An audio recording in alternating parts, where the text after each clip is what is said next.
Dalam semalam, semua orang terkena penyakit Chu Nipyu. Putri pemilik rumah pergi keluar tanpa busana, bermain jurus menghilang. Kemudian, stasiun TV melaporkan bahwa kebangkitan spiritual telah melanda seluruh dunia.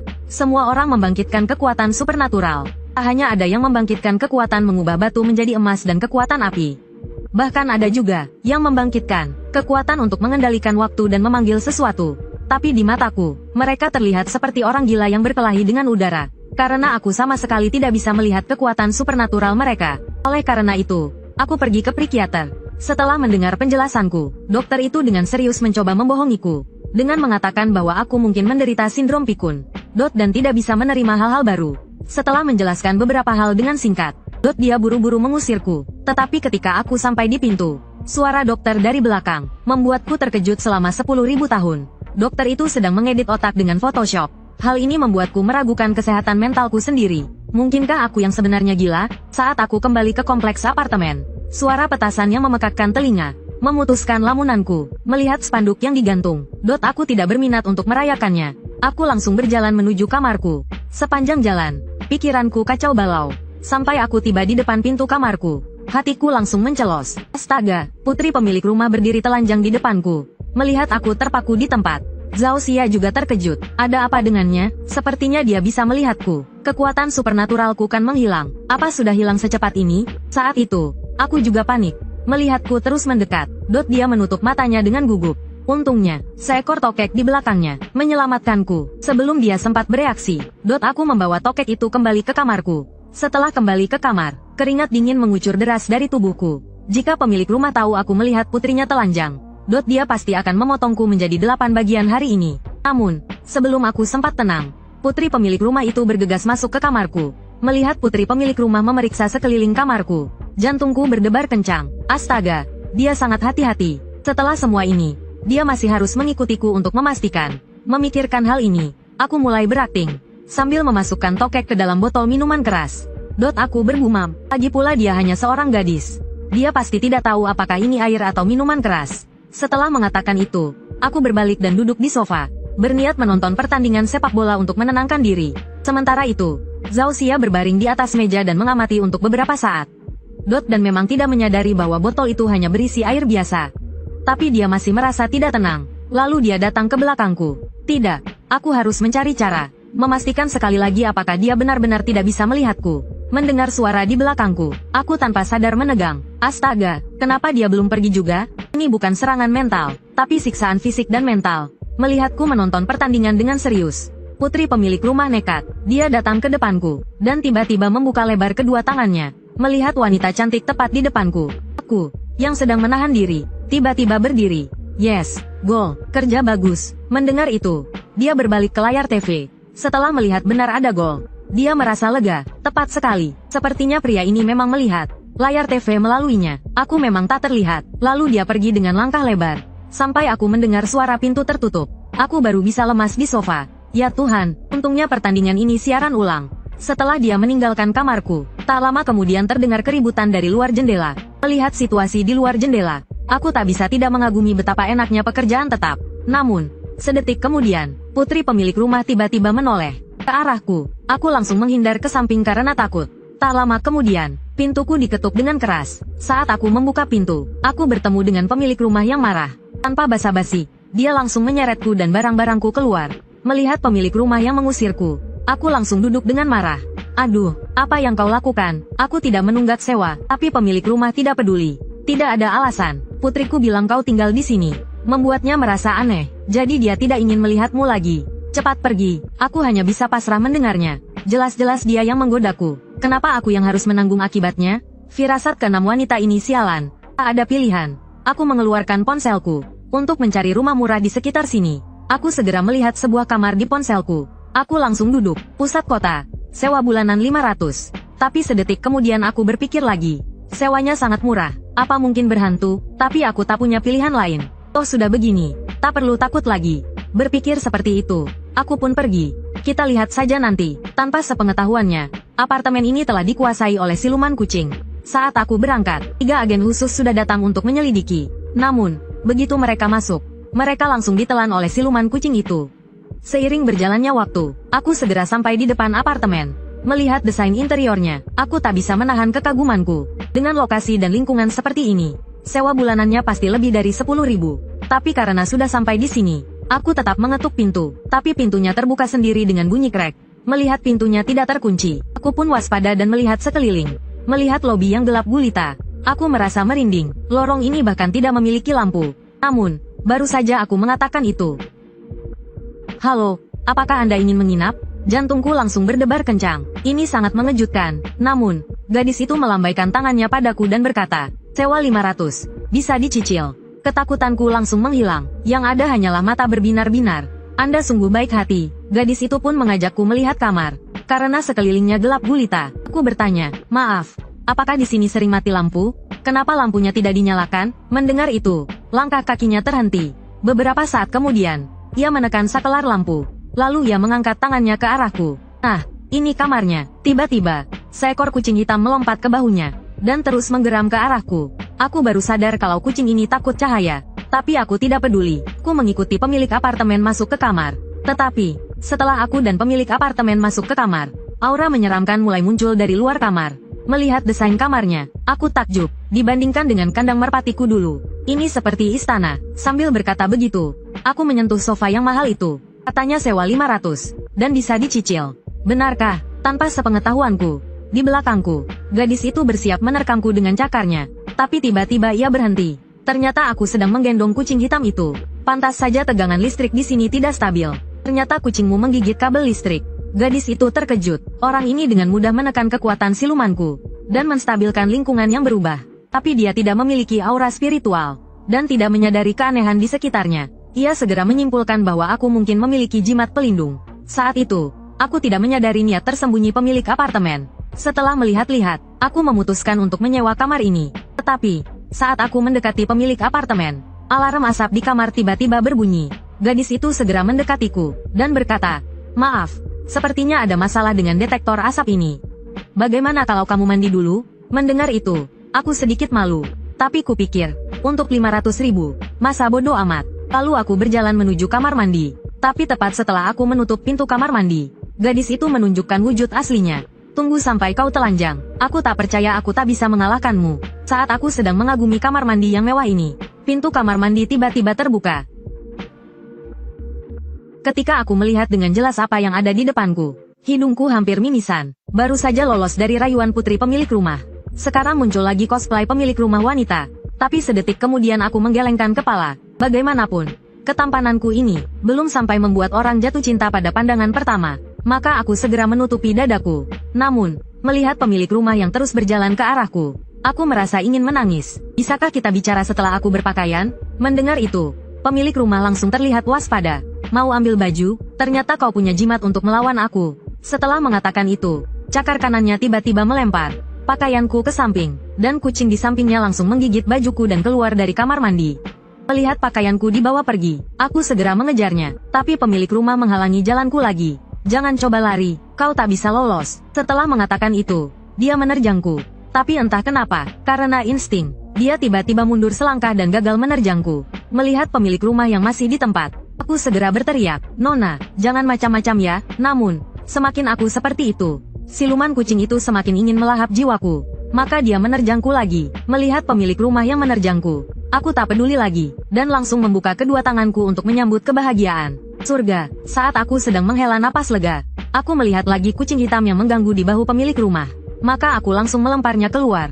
Dan setelah kehilangan kendali siluman kucing, mata pemilik rumah langsung kosong, dan tubuhnya lemas dan jatuh ke pelukanku. Melihat itu, aku tak peduli lagi dengan kucing hitam yang kabur. Dan hanya bisa mengurus pemilik rumah terlebih dahulu. Setelah aku membaringkan pemilik rumah, aku ingin menelepon ambulans. Tapi setelah meraba-raba, aku sadar ponselku entah hilang kemana. Teringat kucing kecil tadi, mungkin ponselku dibawa ke tempat lain. Lalu aku berbalik dan berjalan keluar, mencari bantuan orang lain. Sementara itu, seorang pria kekar datang ke apartemen ini. Benar saja, aura iblisnya sangat kuat.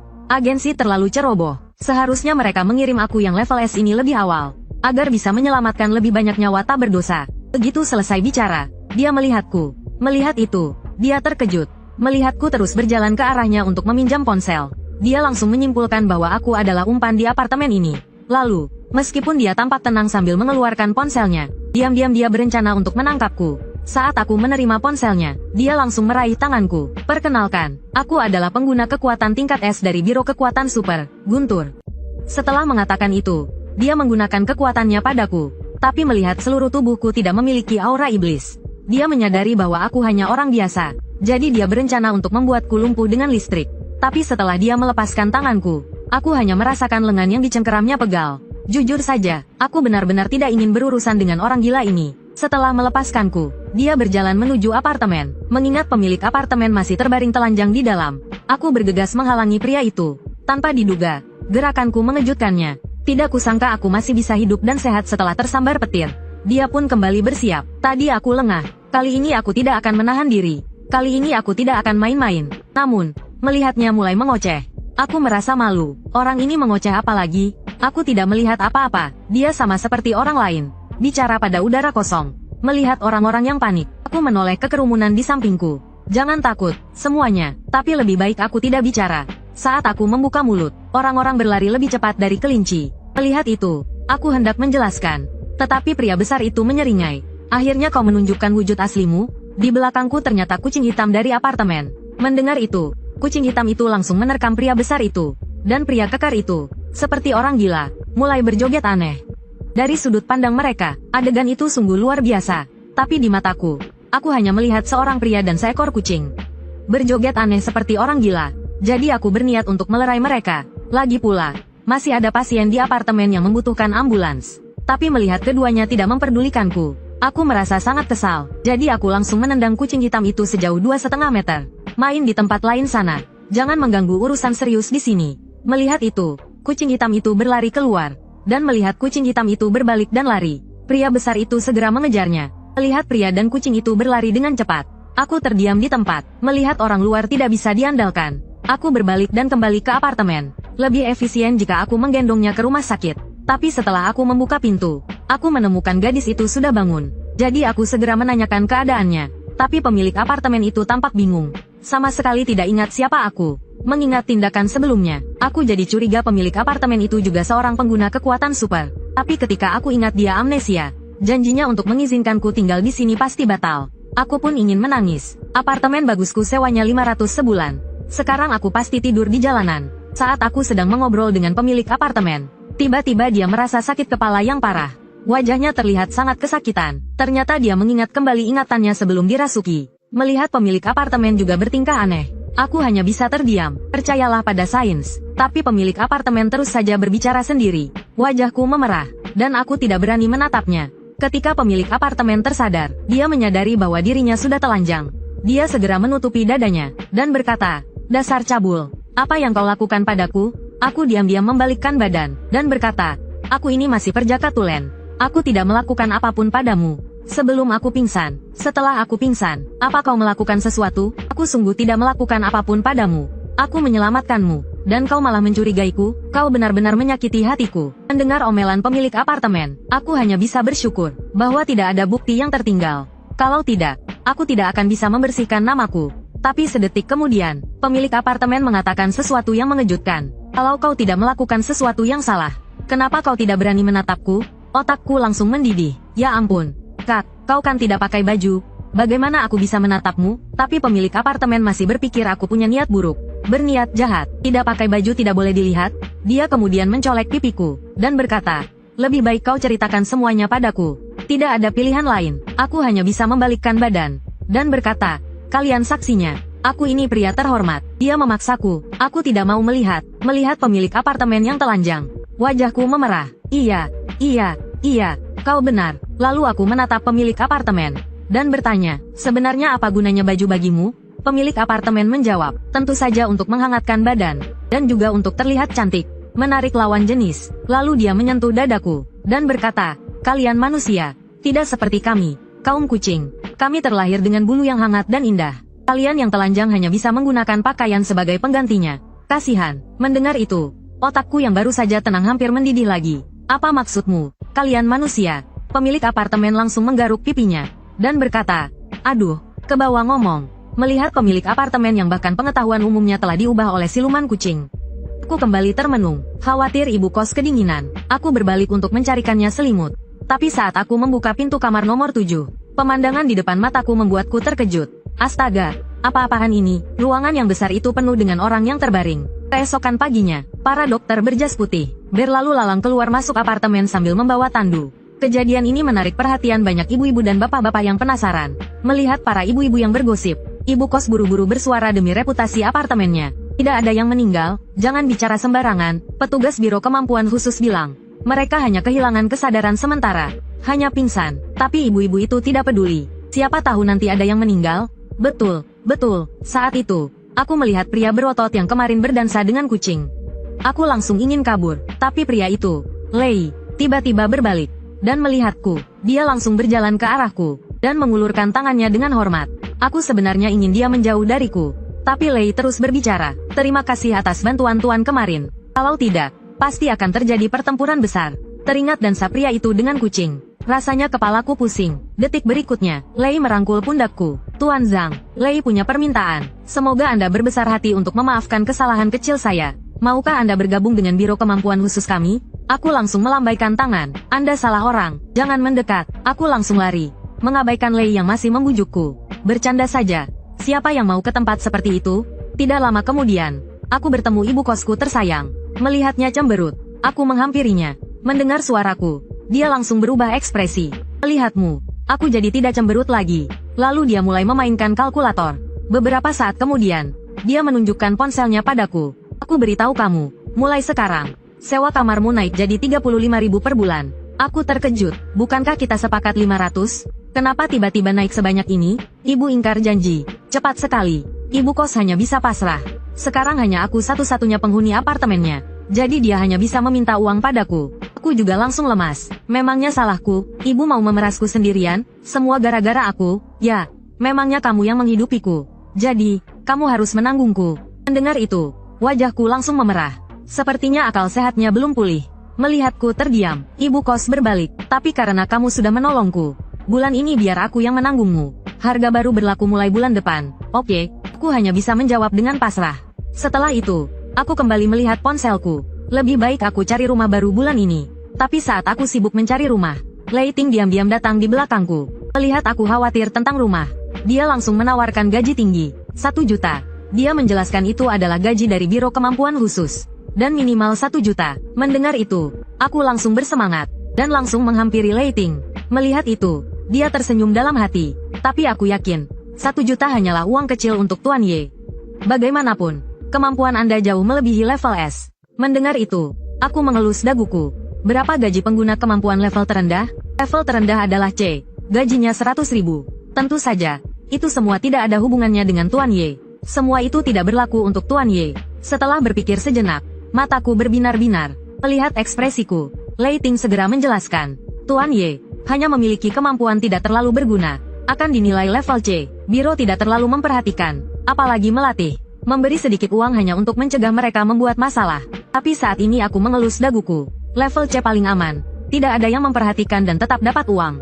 Bahkan jika Singkun si gila mengetahui aku tidak punya kemampuan, tidak akan terlalu buruk. Memikirkan itu, aku tersenyum lebar. Tidak melakukan apa-apa dan dapat 100.000.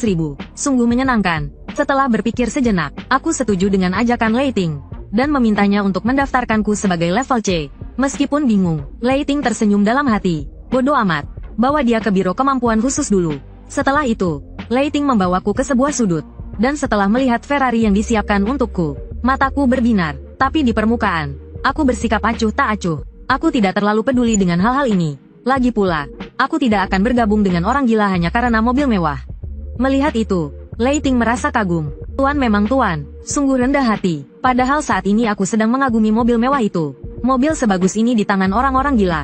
Melihat aku memperhatikan mobilnya, tanpa basa-basi dia membukakan pintu untukku, mengundangku untuk naik dan menikmati. Melihat itu adalah pemilik rumah. Aku langsung berlagak sombong, mengatakan aku akan menyewa rumahnya yang seharga 35.000. Tapi dia mengangkat tangannya, langsung menaikkan sewaku menjadi 75.000. Sekarang akulah yang terkejut. Sebelum aku sempat protes, dia datang menggodaku. Hei, kau sekarang pegawai Biro Kemampuan Khusus. Kalau kau sayang uang, kau bisa membayar dengan tubuhmu untuk membelai buluku.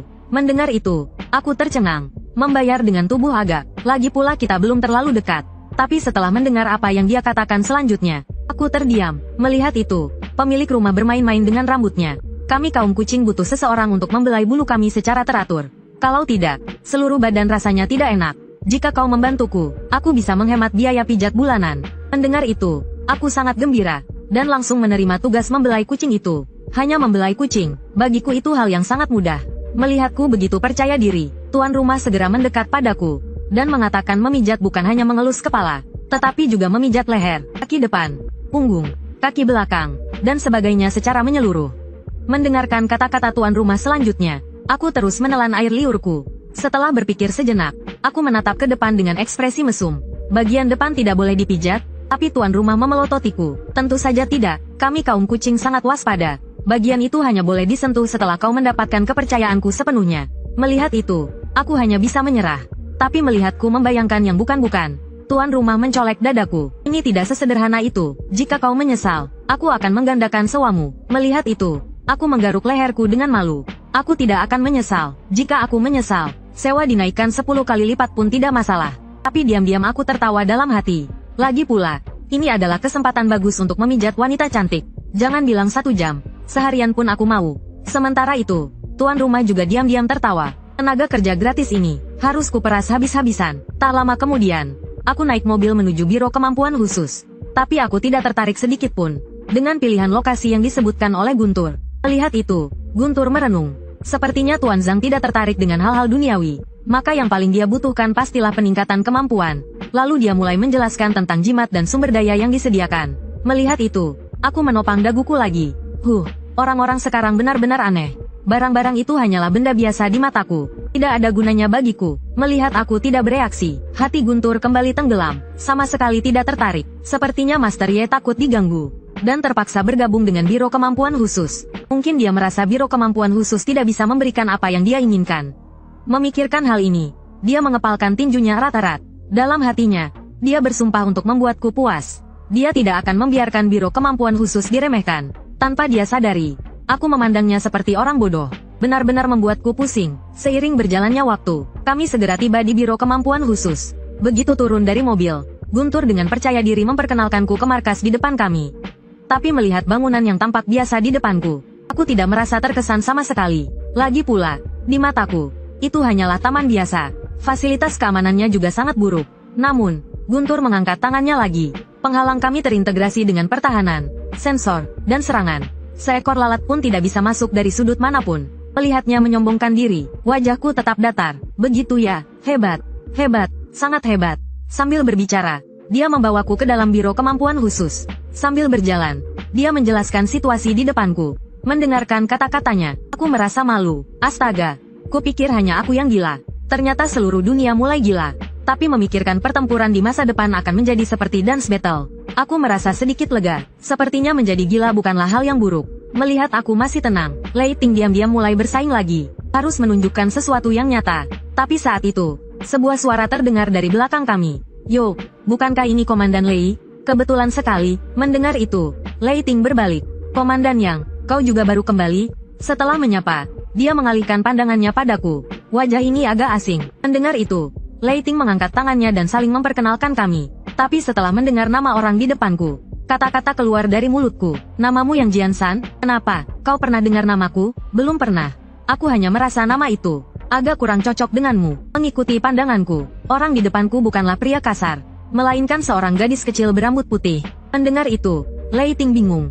Kenapa tidak cocok? Lihat ototnya, wajah perseginya, jenggot tebalnya yang seksi dan berwibawa. Hanya dengan berdiri di sana, dia seperti gunung. Aku kembali merasa malu. Ya ampun, orang ini tidak hanya bodoh, tapi juga buta. Otot dan jenggot, apanya? Jelas-jelas gadis kecil yang cantik dan imut. Dikatakannya seperti raksasa setinggi 2,5 meter. Melihat aku tidak menjawab, gadis kecil berambut putih itu mengangkat dagunya, dan mulai bertanya tentang kemampuanku. Mendengar itu, aku berpikir, sepertinya dia pasti menggunakan kemampuannya untuk menyembunyikan penampilan aslinya. Lalu aku menjawabnya dengan santai, mengatakan bahwa aku hanya pengguna kemampuan tingkat C biasa. Mendengar itu, gadis kecil itu langsung menatap Lei Ting. Benarkah, pengguna tingkat C sampai membuat pengguna tingkat S sepertimu menjemputnya? Ah, iya, aku sedang menjalankan misi, dan kebetulan bertemu dengannya, jadi aku membawanya sekalian. Namun, gadis kecil berambut putih itu berpikir, jika aku bisa melihat wujud aslinya, kemampuanku pasti tidak sesederhana tingkat C. Melihat komandan yang diam, Lei Ting menepuk pundakku. Lebih baik kau yang bicara padanya. Lalu dia sengaja merendahkan suaranya. Cepat, cepat, sebelum aku keceplosan. Aku hanya bisa berdeham, mengatakan kemampuanku hanya membaca wajah tingkat C. Mendengar itu, gadis kecil itu terkejut. Membaca wajah tingkat C, jika dilatih menjadi tingkat S. Bukankah dia bisa menjadi peramal masa depan? Melihat ini, Lei Ting mengangguk-angguk. Namun, dia termasuk jenis manusia berkemampuan bawaan. Tidak ada potensi pertumbuhan sama pun. Mendengar ini, kapten yang merasa sangat sayang. Melihat dia menerima kenyataan ini, aku mengulurkan tangan kepadanya. Kapten, kau tidak meremehkanku, kan? Tentu tidak. Semua manusia dilahirkan sama. Tidak ada yang lebih tinggi atau lebih rendah. Setelah percakapan singkat, dia berjalan ke arah lain. Melihat punggungnya yang menjauh, aku termenung. Namun saat itu, Lei Ting menepuk pundakku. Jangan salahkan kapten yang karena banyak bertanya. Kau orang baru. Latar belakangmu tidak jelas. Setelah kau lulus pemeriksaan dan mendapatkan kartu identitas kerja, dia akan menganggapmu sebagai bagian dari tim. Mendengar ini, aku menoleh. Ragu apakah aku harus memberitahunya bahwa kapten yang sebenarnya seorang wanita yang menyamar. Tapi setelah berpikir sejenak, aku menyimpan rahasia itu dalam hati. Lagi pula, aku sedang berpura-pura lemah. Jika aku mengatakannya, bagaimana aku bisa tetap menjadi orang biasa? Memikirkan hal ini, aku mengangkat tanganku. Sebaiknya kita urus dulu prosedur masuk kerja untuk manusia berkemampuan tingkat C. Seiring berjalannya waktu, aku segera menyelesaikan pengisian aplikasi masuk kerja, serta bukti identitas dan hal-hal lainnya. Melihat kartu nama di depanku, aku pun bertanya, apakah ini bukti identitas manusia berkemampuan tingkat C? Namun, Lei Ting menggelengkan kepala, menandakan bahwa yang aku pegang hanyalah bukti kelulusan pemeriksaan. Untuk sertifikasi, masih harus pergi ke lembaga khusus. Mendengar itu, aku berbalik dan hendak pergi. Namun, Lei Ting menghentikanku. Dia menarikku ke suatu tempat. Ikut aku. Itu harta pusaka biro kemampuan. Sudut bibirnya terangkat. Aku akan menunjukkan padanya benda bagus yang sebenarnya. Dengan begitu, dia akan menyerah menjadi manusia berkemampuan tingkat C. Melihat ini, aku merasa tidak bisa berkata-kata. Dia masih belum menyerah. Sebelum aku sempat bicara, Lei Ting mengangkat tangannya lagi, berbicara tentang harta pusaka negara yang dimiliki biro kemampuan. Selain sebagian yang dikumpulkan oleh Akademi Tianji, sebagian lainnya didistribusikan ke sini. Melihat gudang harta di depanku, ternyata tidak ada penjaga satupun. Aku merasa bingung. Melihat itu, Lei Ting menoleh. Kau ingin bertanya kenapa tidak ada penjaga, kan? Sebenarnya, adanya penghalang saja sudah cukup. Lagi pula, artefak suci akan secara otomatis memancarkan aura kewibawaan. Orang biasa tidak bisa mendekat. Kapten Yang, dan pengawas yang memegang kunci, bagaimana kalian bisa ada di sini? Kapten yang bilang menerima informasi bahwa seseorang berniat jahat terhadap artefak suci. Jadi, dia membawa kami ke sini untuk memeriksa kondisi setiap penghalang pertahanan di sini. Mendengar itu, Lei Ting merasa bingung. Lagi pula, berkumpulnya para pengawas harus dilaporkan ke Akademi Tianji. Namun, tatapan kapten yang saat itu sangat dingin, menyatakan bahwa mereka hanya menjalankan perintah. Prosedur selanjutnya bisa menyusul. Melihat beberapa pengawas menghormati Kapten Yang, aku juga termenung. Jika dia benar-benar masuk, kurasa selain 7 pengawas guntur juga akan sial. Saat memikirkan itu, komandan yang datang ke arah kami dan 7. Dia meminta kami untuk minggir. Mendengar itu, wajah Guntur dipenuhi keringat dingin. Oh, baik. Silakan, Komandan Yang. Setelah kalian selesai memeriksa, aku akan membawa orang baru untuk melihat artefaknya. Baiklah, aku akan membawa orang-orangku untuk memeriksanya secara detail. Setelah mengatakan itu, dia memerintahkan keempat pengawas untuk membuka pintu brankas. Melihat situasi ini, hatiku tenggelam. Kemungkinan besar wanita ini datang untuk mencuri artefak 7. Memikirkan apakah akan membantu atau tidak menjadi masalah besar bagiku. Aku tidak ingin masalah ini menjadi rumit. Tapi aku juga tidak ingin rahasiaku terbongkar. Setelah berpikir sejenak, aku punya ide bagus. Aku segera berjalan ke belakang Komandan Yang. Lalu, aku meletakkan tanganku di bahunya. Wah, Komandan Yang, bagaimana Anda melatih otot Anda? Begitu besar dan kekar, sungguh membuat iri. Melihat wajah si rambut putih memerah, hatiku gembira. Bagaimanapun, dia tetaplah seorang gadis. Dia pasti tidak tahan dengan kontak fisik. Demi pekerjaan, aku benar-benar telah berkorban banyak.